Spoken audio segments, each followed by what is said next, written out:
The interview process and panel. First, as I was saying, schedule face-to-face interviews only after you've identified the shortlisted candidates. So make sure that at the end of the day, you have 3 or 4 candidates at the maximum who could be the ideal ones for the job and who you are going to select from.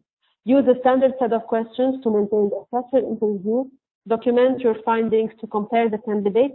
It's very important. You have to document everything that they are saying to make sure that you would be able to assess them fairly whenever the interviews are done and to compare one result to the other.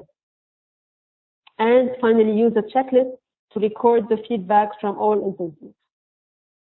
Obviously, some key positions requires that a series of interviews is conducted with the HR, the direct hiring manager, and other managers. And some very senior positions would also require the CEO to be involved in the hiring process. Now, whenever you have other persons with you who are as well involved in the hiring process, make sure that you collect feedback from them as well so that everyone is aligned when it comes to who is the ideal candidate for you. Now, selecting the right candidate. Once all interviews are completed, go ahead and select the candidate by matching the best applicant to the profile job description.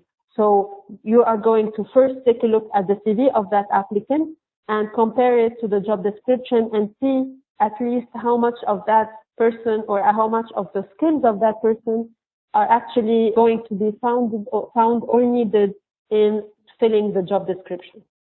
So base your selection on the interviews, the assessment, but also go ahead and use your instinct, but obviously to a certain extent.